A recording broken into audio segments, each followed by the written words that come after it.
ओम शांति। 11/9/2020 प्रातः मुरली ओम शांति। बाप दादा मधुबन। मीठे बच्चे, ये ड्रामा का खेल एक्यूरेट चल रहा है। जिसका जो पार्ट जिस घड़ी होना चाहिए वही रिपीट हो रहा है। यह बात यथार्थ रीत समझना है। बाबा ने क्या कहा? ये ड्रामा का खेल एक्यूरेट चल रहा है। बाबा जब ड्रामा में जब समय होता है तब आता है अपने समय अनुसार। उसमें इतना समय ऊपर नीचे नहीं होता है। तो बाबा ने कहा जो ड्रामा चल रहा है ना वो एक्यूरेट चल रहा है। जरा से भी एक सेकंड सुई भी ये ऊपर नीचे नहीं हो सकता। जिस समय जो हुआ था वही फिर हो रहा है। इसमें घबराने की क्या बात है? जब जीवन में ऐसी परिस्थिति आ जाती है तो हम घबरा जाते हैं। बाबा कहते हैं तुमने कल पहले भी पार किया था, फिर पार हो जाएगा, क्योंकि ये ड्रामा है। ड्रामा में जो सीन आई थी वो फिर आई है और फिर ये चली जाएगी। जिसका जो पार्ट जिस घड़ी होना चाहिए वही रिपीट हो रहा है। ये यथार्थ रीत समझना है। बहुत लोगों को क्या कहते हैं कि हम उनको बहुत ज्ञान बता रहे हैं लेकिन सुनते नहीं हैं, है ना। उसके बाद आप कुछ भी नहीं कहते हो, अपने मन से आ जाते हैं, है ना। तो बाबा क्या कहते हैं? जिसका जब समय होगा तभी उसको मिलता है। तो बाबा ने कहा इसको यथार्थ रीत समझना है। प्रश्न है, तुम बच्चों का प्रभाव कब निकलेगा? अभी तक किस शक्ति की कमी है? उत्तर है, जब योग में मजबूत होंगे ना तब प्रभाव निकलेगा। अभी वो जौहर नहीं है, याद से ही शक्ति मिलती है ना। ज्ञान तलवार में याद का जौहर चाहिए जो अभी तक कम है। अगर अपने को आत्मा समझ बाप को याद करते रहो तो बेड़ा पार हो जाएगा। ये सेकंड की ही बात है ना। बाबा क्या कहते हैं? अगर बाबा को हम याद करते रहे कि मैं आत्मा हूँ, मेरा पिता परमात्मा है, तो बाबा कहते हैं आपकी जीवन नैया पार होने में एक सेकंड भी नहीं लगेगा। बाबा ने क्या कहा? जो जीवन दुख चिंता तनाव में घिरा हुआ है उससे निकलने में एक सेकंड भी नहीं लगेगा। बाबा ने कहा अच्छा, ओम शांति। रूहानी बच्चों को रूहानी बाप बैठ समझाते हैं। बाबा क्या कह रहे हैं कि रूहानी बच्चों को रूहानी बाप बैठ समझाते हैं। रूहानी बाप एक को ही कहा जाता है, बाकी सब है आत्माएं। उनको परम आत्मा कहा जाता है ना। बाप कहते हैं मैं भी हूँ आत्मा, परंतु मैं परम सुप्रीम सत्य हूँ। मैं ही पतित पावन ज्ञान का सागर हूँ।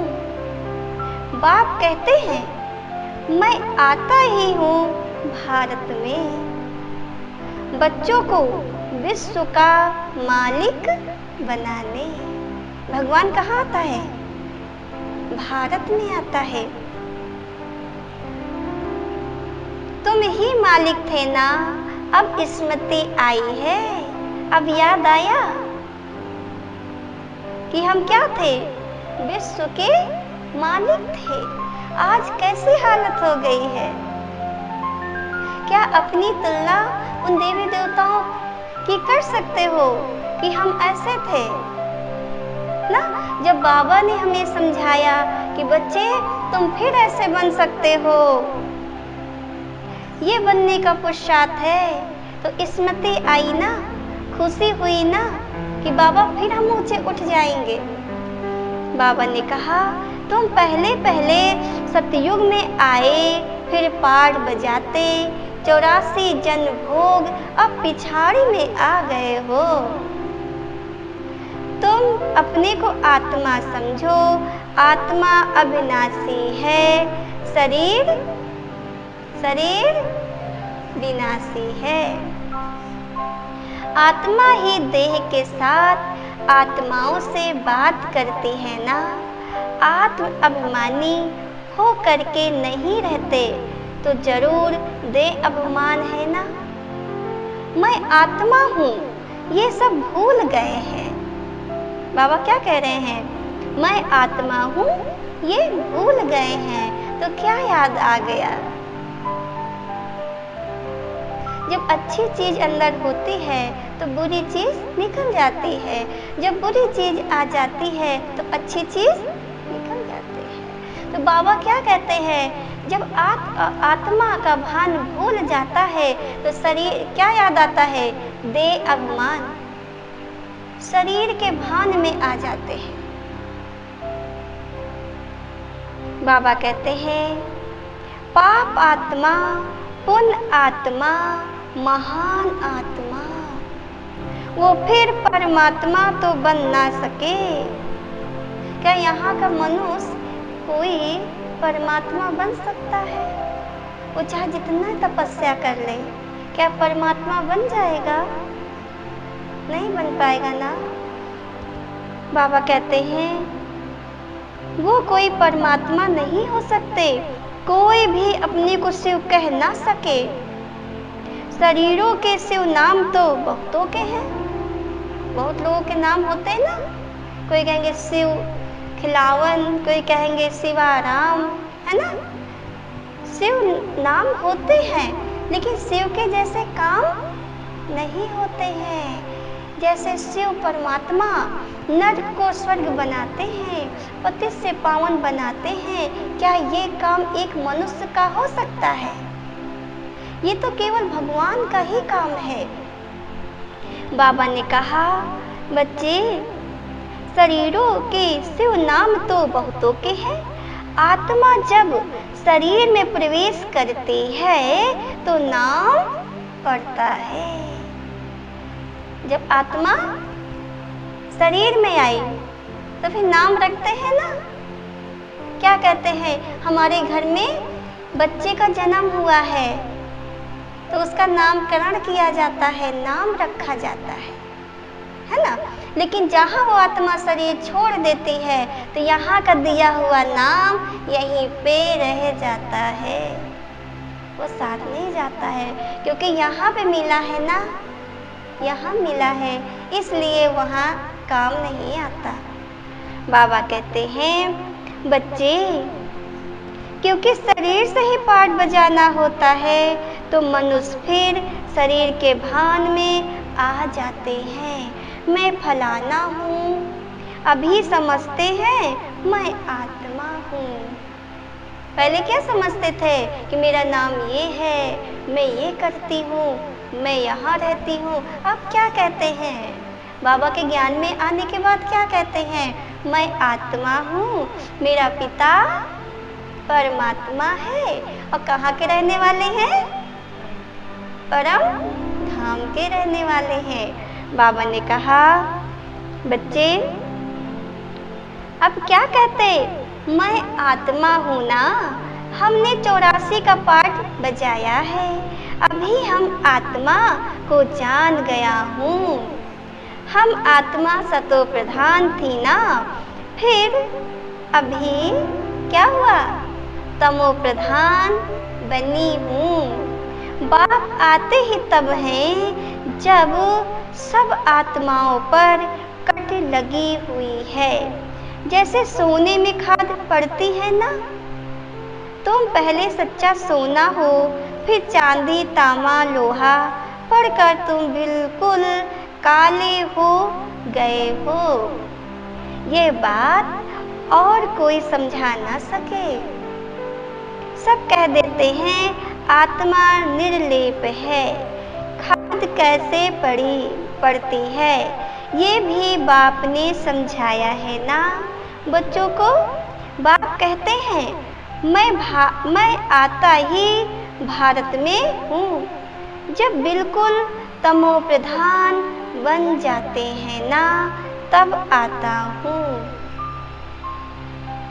बाबा क्या कह रहे हैं, जैसे बच्चे होते हैं बाहर खेलते रहते हैं, है ना, तब तक चिंता नहीं होती, चलो खेल रहे हैं, बच्चे खेल रहे हैं। लेकिन जब बच्चे लड़ाई करने लगते हैं तो क्या होता है, माँ बाप को चिंता होने लगती है कि कहीं ज़्यादा लड़ाई ना हो जाए, कहीं चोट ना लग जाए, तो जाके बचाते हैं और छुड़ाते हैं ना। भगवान भी ऐसे ही करते हैं, बाबा भी ऐसे करते हैं। जब हम आत्माएं अच्छे से खेल खेलती हैं तो भगवान को आने की जरूरत नहीं होती है। जब आत्मा तमो प्रधान हो जाती है और लड़ाई झगड़ा करने लगती है ना, तो भगवान देखते हैं ऊपर कि अरे अब तो दुनिया में त्राही होने लगा है, आपस में ही काट मार होने लगी है, भ्रष्टाचार होने लगा है, तो परम पिता परमात्मा को भी नीचे आना पड़ता है अपने बच्चों को छुड़ाने के लिए। बाबा कहते हैं बच्चे जब बिल्कुल तमो प्रधान बन जाते हैं ना तब आता हूँ। बाबा ने क्या कहा, जब बिल्कुल तमो प्रधान बन जाते हैं ना तब आता हूँ।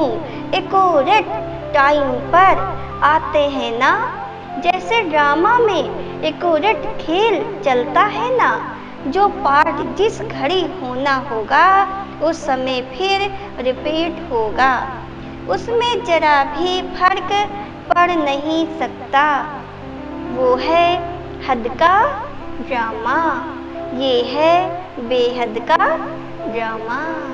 जैसे आप देखे होंगे, पिक्चर देखा होगा, धारावाहिक देखा होगा ना, जिस समय विलन का आने का टाइम है विलन उतनी टाइम ही आता है, जिस समय हीरो का टाइम है उसी समय हीरो आता है।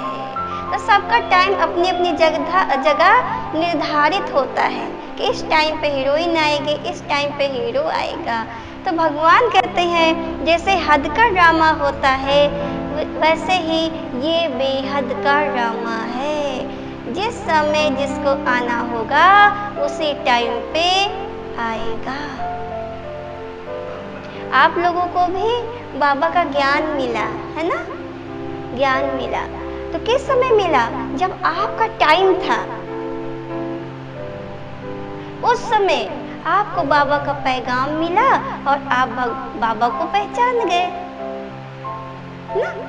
तो बाबा कहते हैं बच्चे जो पाठ जिस घड़ी होना होगा ना उसी समय होगा। ये सब बहुत महीन समझने की बातें हैं। बाप कहते हैं तुम्हारा जो पाठ बजा ना वो ड्रामा अनुसार, जो इस समय पाठ बजा रहे हो ना, बाबा कहते हैं ड्रामा अनुसार। कल पहले बजा चुके हो, ये नई बात नहीं है, 5000 वर्ष पहले भी बजाया था, ऐसे ही खेल खेले थे और फिर खेल रहे हो। कोई भी मनुष्य मात्र न रचयिता को न रचना के आदि मत अंत को जानते हैं। ऋषि मुनि भी नेति नेति करते गए। क्या करते गए ऋषि मुनि, हम भगवान को नहीं जानते, हम भगवान को नहीं जानते, उनको कौन जान पाया है। लेकिन आज के मनुष्य क्या कहते हैं, हम भगवान को जानते हैं, वो भगवान मेरे ही अंदर है। बाबा कहते हैं अब तुमसे कोई पूछे, बाबा क्या कहते हैं, अब तुमसे कोई पूछे कि रचयिता और रचना के आदि मध्य अंत को जानते हो तो क्या बोलोगे, क्या बोलोगे कि हम जानते हैं कि रचयिता कौन है, उनकी रचना क्या है, वो कैसे रचते हैं, अब हम सब जानते हैं। बाबा ने कहा तुम झट कहेंगे हाँ, सो भी तुम सिर्फ अभी ही जान सकते हो ना, फिर कभी नहीं। बाबा ने क्या कहा? तुम इसी संगम युग में ही जानते हो, फिर भूल जाते हो। सतयुग में जाते हो राज करने, सब भूल जाते हो। फिर बाबा याद दिलाने आते हैं संगम युग में, फिर हमें याद आता है, स्मृति आती है। बाबा ने समझाया है ना, तुम ही मुझ रचयिता और रचना के आदिमत अंत को जानते हो। अच्छा, ये लक्ष्मी नारायण का राज कब होगा? ये जानते होंगे? नहीं, इनमें कोई ज्ञान नहीं। बाबा ने क्या पूछा? जो सतयुग के लक्ष्मी नारायण हैं, क्या ये ज्ञान जानते हैं? बाबा क्या कह रहे? नहीं, उनको भी ये ज्ञान नहीं है जो ज्ञान तुमको है। उन देवी देवताओं को भी भगवान का ज्ञान नहीं है कि परमात्मा कहाँ का रहने वाला है, हम देवी देवता पद कैसे पाए हैं, उनको भी ज्ञान नहीं है। लेकिन इस समय तुमको है, इस समय तुम्हें सब मालूम है। इसीलिए बाबा ने कहा तुम त्रिकालदर्शी हो, तीनों लोकों को जानने वाले हो। बाबा ने कहा बच्चे, तुम कहते हो ना हमारे में ज्ञान है, ये भी तुम समझते हो। बाप का पाठ ही एक बार का है, तुम्हारी एम ऑब्जेक्ट ही है ना लक्ष्मी नारायण बनने की, बन गए, फिर पढ़ाई की दरकार नहीं रहेगी। बैरिस्टर बन गया सो बन गया। बाप जो पढ़ाने वाला है ना, उनको याद तो करना चाहिए। तुमको सब सहज कर दिया है। बाबा बार बार तुम्हें कहते हैं पहले अपने को आत्मा समझो, मैं बाबा का हूँ। पहले तुम नास्तिक थे ना, पहले क्या थे? क्या थे? नास्तिक थे। अब क्या हो गए? अब क्या हो गए? आस्तिक। बाबा कहते हैं अभी आस्तिक बने हो। इन लक्ष्मी नारायण ने भी आस्तिक बनकर ही ये वर्षा लिया है जो अभी तुम ले रहे हो ना, अभी तुम आस्तिक बन रहे हो।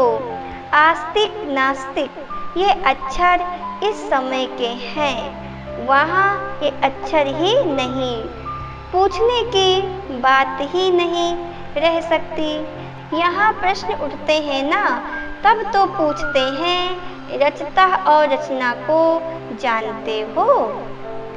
तो कह देते नहीं, बाप ही आकर अपना परिचय देते हैं और रचना के आदि मध्य अंत का राज समझाते हैं।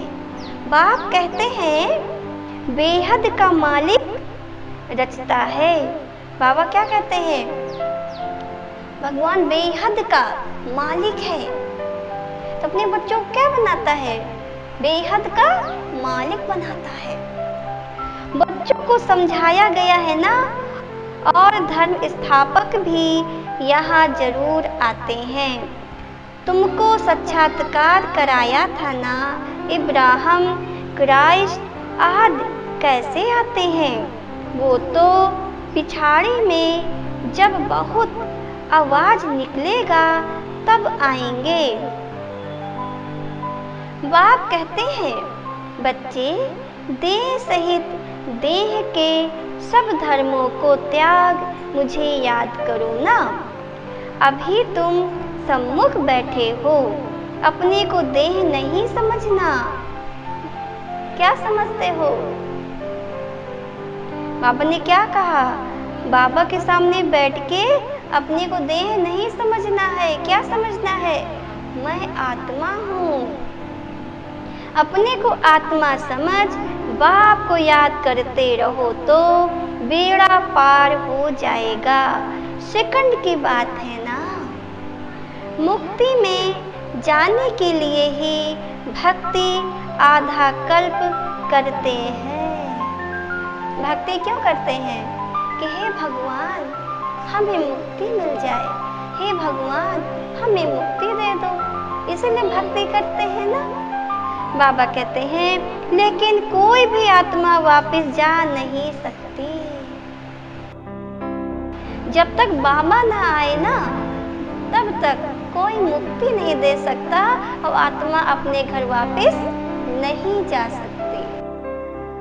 5000 वर्ष पहले भी बाप ने ये समझाया था, अभी भी समझाते हैं। श्री कृष्ण ये बातें समझा नहीं सकते, उनको बाप भी नहीं कहेंगे। बाप है लौकिक, अलौकिक और पारलौकिक। हद का बाप लौकिक, बेहद का बाप है पारलौकिक।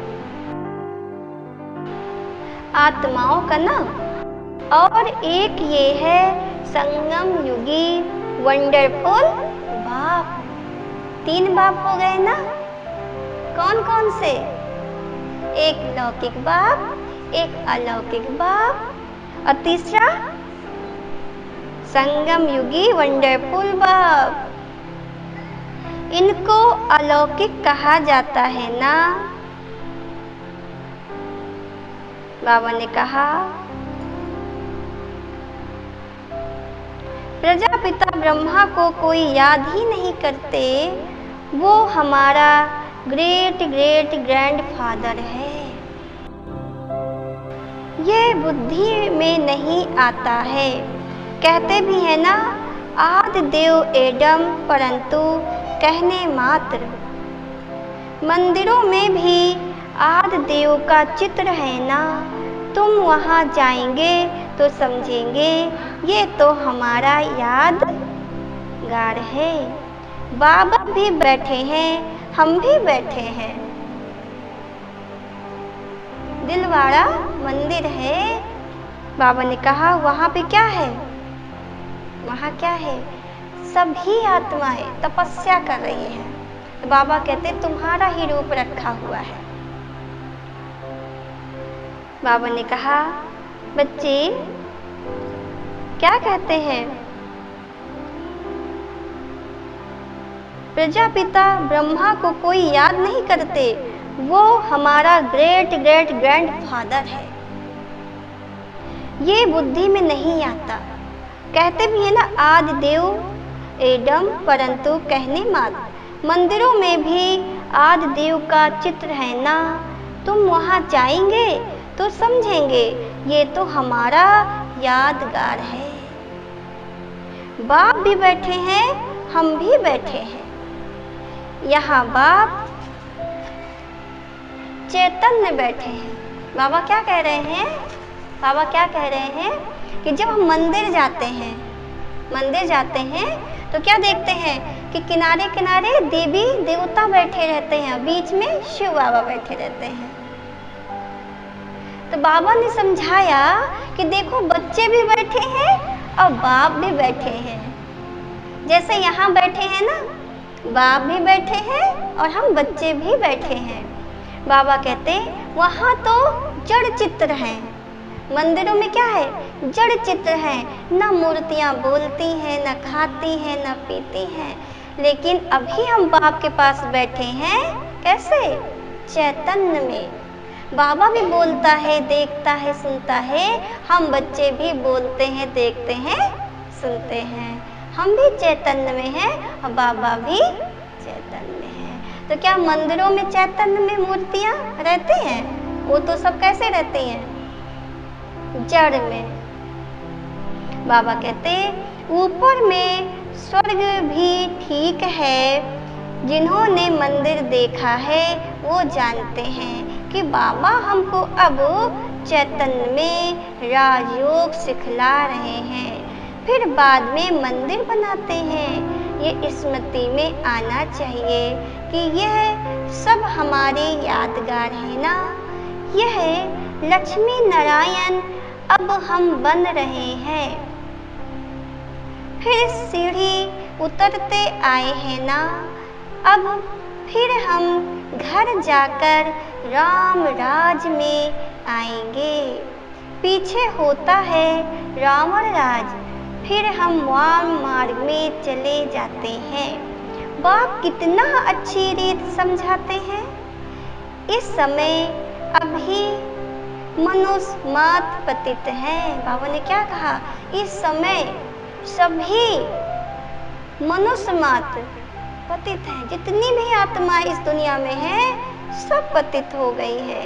इसलिए पुकारते हैं, हे पतित पावन, आकर हमको पावन बनाओ। दुख हर कर सुख का रास्ता बताओ। कहते भी है ना, भगवान जरूर कोई वेश में आ जाएगा।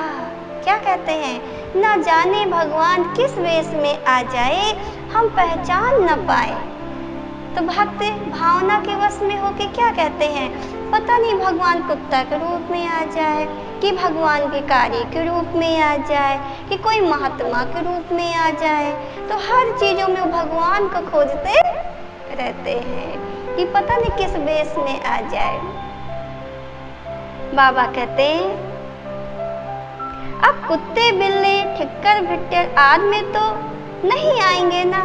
अब आप सोचो, अगर भगवान कुत्ते बिल्ली में आ जाए और आपके सामने म्याऊं म्याऊं करे तो आपको ज्ञान मिलेगा? आप पहचान जाओगे कि भगवान आया है। और रोज रोज वो आके म्याऊं म्याऊं करने लगे तो भगा दोगे ना, कहोगे बिल्ली परख गई है, कहीं कुछ नुकसान ना कर दे ना। तो भगवान कैसे आएंगे? परमात्मा हमारे जैसे ही तन का आधार लेके आएंगे, वो कुत्ता बिल्ली में नहीं आएंगे। बाबा कहते हैं, बच्चे गाया हुआ है ना, भाग्यशाली रथ पर आता हूँ। बाप खुद कहते हैं, देखो परमात्मा खुद कह रहा है कि मैं इस साधारण तन में प्रवेश करता हूँ। है तो सर्वशक्तिमान, है तो सर्वशक्तिमान, पूरे संसार का रचयिता। लेकिन जब आते हैं तो कैसे आते हैं? एकदम साधारण रूप में, जिसको पूरी दुनिया में मनुष्य पहचान भी नहीं पाते। कौन पहचानता है? जो उनके खास बच्चे होते हैं, जो भगवान के खास बच्चे होते हैं, वही उनको पहचानते हैं। बाकी दुनिया वाले पहचान नहीं पाते।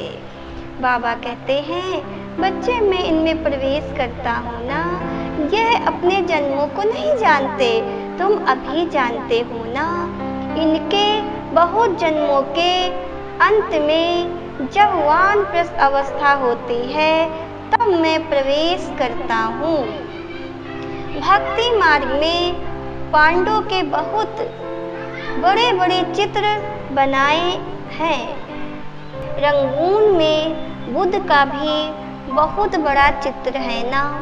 इतना बड़ा कोई मनुष्य होता थोड़ी है। बहुतों को तो अब हंसी आती होगी ना। रावण का चित्र कैसा बनाया है, देखो रावण का चित्र कैसा बनाया। इतना बड़ा रावण बनाते, 10 सर का रावण बनाते, फिर उसको जलाते और हर साल जलाते, है ना। फिर भी रावण बड़ा होता चला जाता है। बाबा कहते हैं, अब तो हंसी आती है ना। रावण कहाँ बैठा है? हमारे अंदर बैठा है। और जला कहाँ रहे हैं? जला कहाँ रहे हैं? बाहर जला रहे हैं। तो रावण मरेगा? रावण ऐसे नहीं मरेगा। रावण को मारने के लिए अपने मन की बुराइयों को मारना पड़ेगा, तो रावण जल जाएगा। बाबा ने कहा, अब हंसी आती है ना।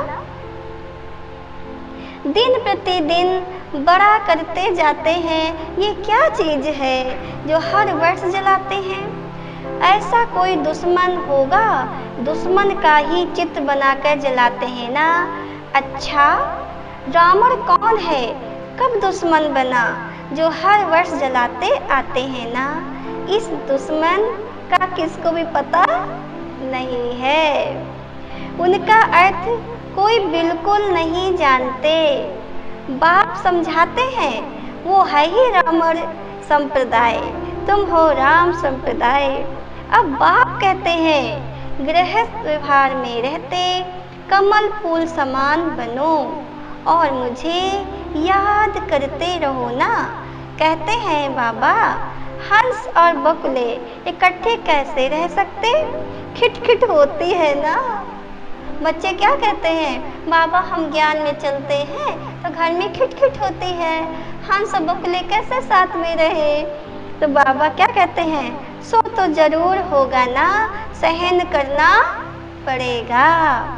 इसमें बड़ी युक्तियां भी हैं। बाप को कहा जाता है रांझू। बाबा क्या कहते हैं, रांझू। क्या कहते हैं, रांझू रमज बाज। जब सब उनको याद करते हैं ना, हे भगवान दुख हरो, रहम करो, रिबरेट करो, वो रिबरेट बाप सबका एक ही है ना। बाबा क्या कहते हैं, वो रिबरेटर बाप सबका एक ही है ना। तुम्हारे पास कोई भी आते हैं तो उनको अलग अलग समझाओ। कराची में एक एक को अलग अलग वर्ड समझाते थे। तुम बच्चे जब योग में मजबूत हो जाएंगे ना, तो फिर तुम्हारा प्रभाव निकलेगा।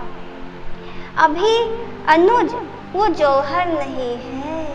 बाबा क्या कह रहे हैं, हे बच्चे, मेरे बच्चे, अभी तुम्हारे अंदर वो ताकत, वो जौहर नहीं है। याद से शक्ति मिलती है ना, अभी याद कमजोर है। अभी याद क्या होती है, सब जगह भाग जाती है, तो बाबा से याद कम रह पाती है। तो बाबा कहते हैं शक्ति नहीं है, पढ़ाई से शक्ति नहीं मिलती। पढ़ाई से क्या मिलती है, क्या मिलती है, ज्ञान मिलता है, बुद्धि मिलती है। ज्ञान तलवार है ना, उसमें ज्ञान का जौहर, उसमें याद का जौहर भरना है। वो शक्ति कम है। बाबा क्या कहते हैं, याद की शक्ति कम है। बाप रोज कहते रहते हैं, बच्चे याद की यात्रा में रहने से तुमको ताकत मिलेगी।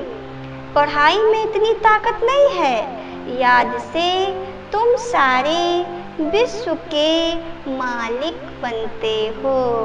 तुम अपने लिए ही सब कुछ करते हो ना। बाबा क्या कह रहे हैं, तुम अपने लिए ही सब कुछ करते हो ना। बहुत आए फिर गए, माया भी दुस्तर है। बहुत नहीं आते हैं, कहते हैं ज्ञान तो बहुत अच्छा है, खुशी भी होती है। बाहर गया खलास। जब बाबा की मुरली सुनते हैं, ज्ञान सुनते हैं, बहुत अच्छा लगता है। आत्मा कहती है कि अब ऐसे ही करेंगे, ऐसे ही करेंगे जैसे बाबा कहते हैं। लेकिन जहाँ बाहर निकलते हैं, माया का वार हुआ, फिर सारा खलास, भूल जाते हैं। क्या बाबा से बोले, बाबा कहते जरा भी ठहरने नहीं देती। कोई कोई को बहुत खुशी होती है ना, ओहो अब बाबा आए हैं, हम तो चले अपने सुख धाम। बाप कहते हैं अभी पूरी राजधानी स्थापन ही कहा हुई है। क्या कहते हैं कि बाबा हम तो चले स्वर्ग अपने सुख धाम। तो बाबा क्या कहते हैं, अभी तुम्हारी राजधानी स्थापन कहाँ हुई है। तुम इस समय हो ईश्वरी संतान, फिर होंगे देवताई। डिग्री कम हो गई ना, मीटर में पॉइंट होती है, इतनी पॉइंट कम। तुम अभी एकदम ऊंच बनते हो, फिर कम होते होते नीचे आ जाते हो ना। सीढ़ी नीचे उतरना ही है। अब तुम्हारी बुद्धि में सीढ़ी का ज्ञान है। अब ज्ञान आ गया कि कैसे हम ऊपर से नीचे उतरे हैं, आ गया ना। बाबा ने कहा चढ़ती कला सरू का भला। भगवान तो आते हैं अपने बच्चों को निकालने, लेकिन आपको निकालने के साथ साथ और भी सबका भला हो जाता है। फिर धीरे धीरे उतरती कला होती है ना, शुरू से लेकर इस चक्र को अच्छी रीत समझना है ना। इस समय तुम्हारी चढ़ती कला होती है, क्योंकि बाप साथ है ना।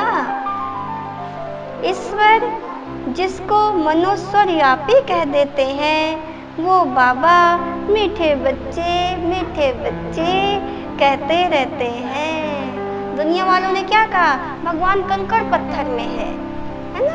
अगर भगवान कंकड़ पत्थर में होता, कुत्ता बिल्ली में होता, तो भगवान हमको प्यार कैसे करता, कैसे कहता मीठे बच्चे। बाबा कहते हैं बच्चे, बाबा तो कहता मीठे बच्चे, और बच्चे फिर बाबा कहते रहते हैं। बाबा क्या कहते हैं? मीठे बच्चे। और बच्चे क्या कहते हैं? बाबा। बाबा हमको पढ़ाने आए हैं। आत्मा पढ़ती है ना, आत्मा ही कर्म करती है। हम आत्मा शांत स्वरूप हैं। इस शरीर द्वारा कर्म करती हूँ। अशांत अक्षर ही तब कहा जाता है जब दुख होता है।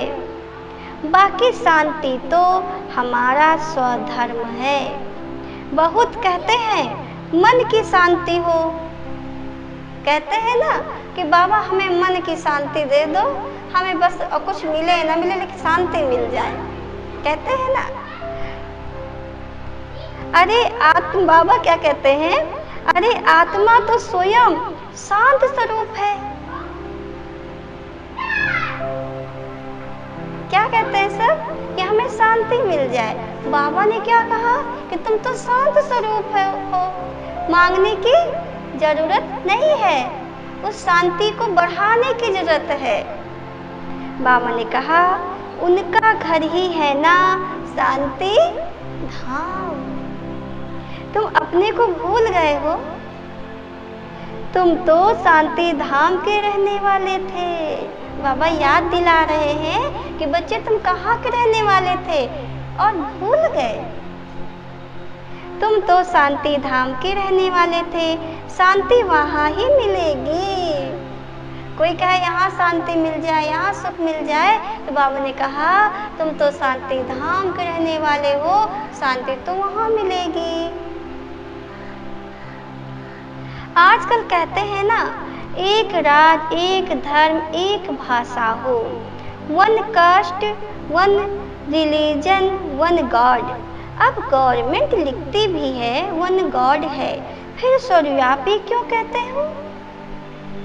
जब कहते हो ना सबका मालिक एक, भगवान तो एक है, तो भगवान को क्यों कहते हो कि सब जगह है, कंकड़ पत्थर में है, क्यों कहते हो?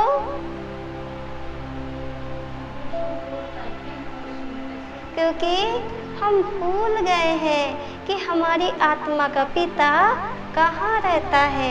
हम भटक गए हैं, हर जगह भगवान को खोजते हैं ना, तो प्यारवश हर जगह भगवान को मान लेते हैं।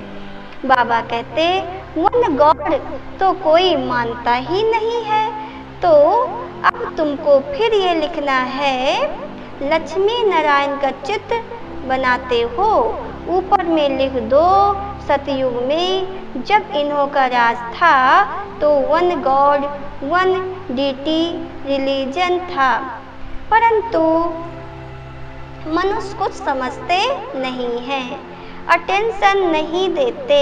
अटेंशन उनका जाएगा जो हमारे ब्राह्मण कुल का होगा। बाबा ने क्या कहा? ध्यान किसका खींचेगा?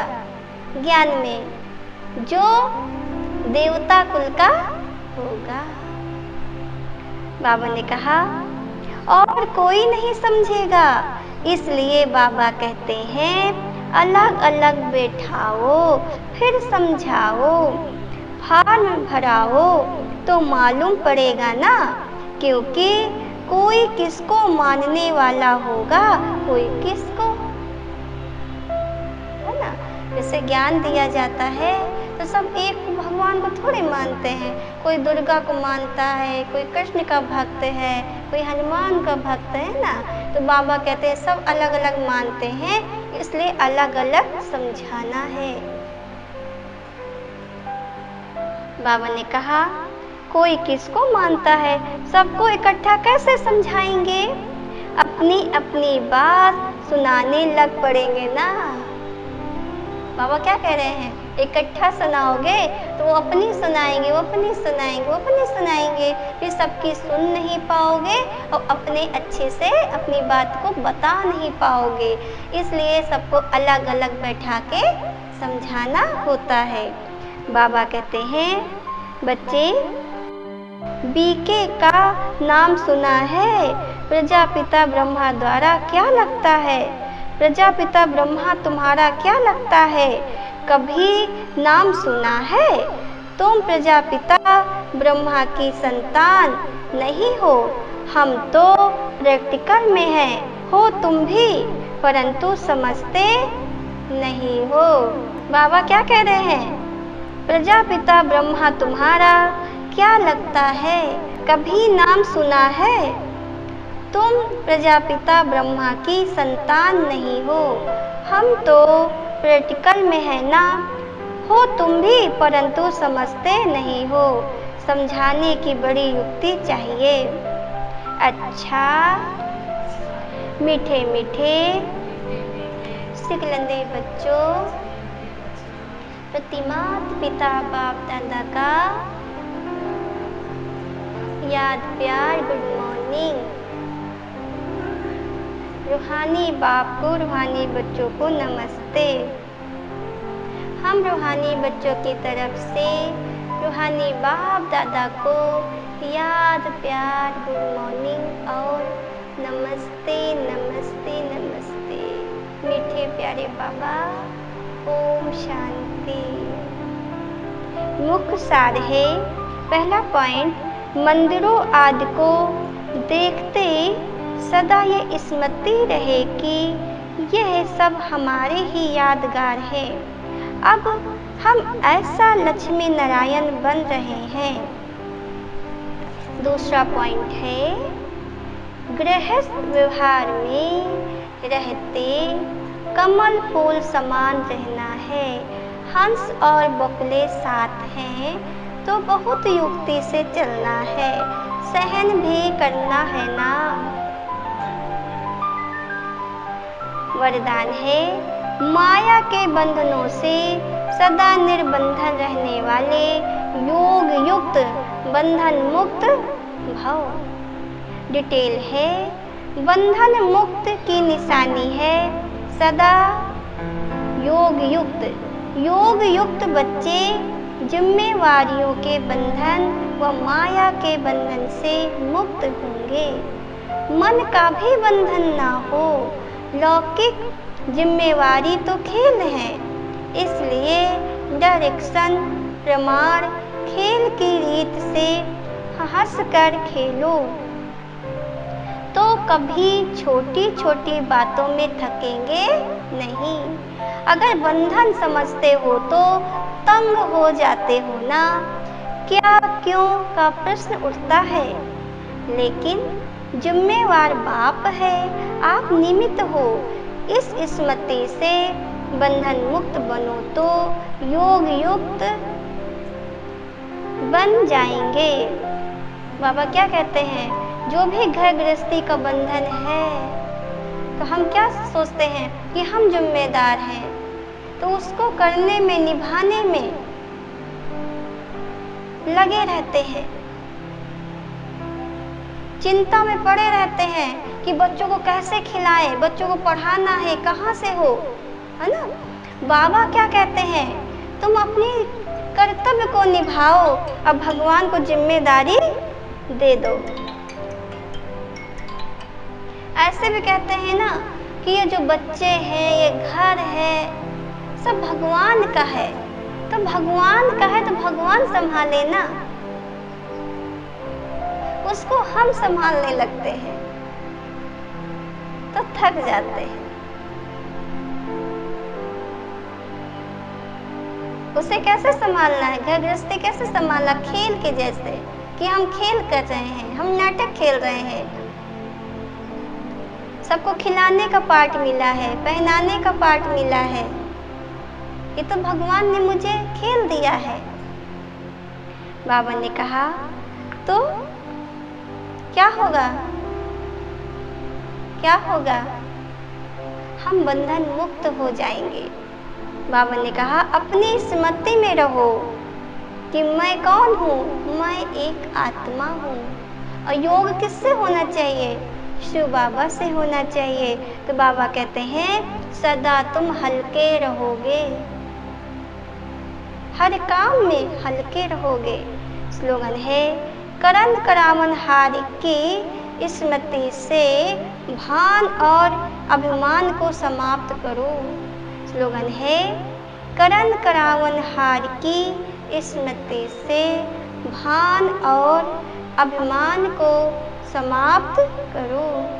ओम शांति।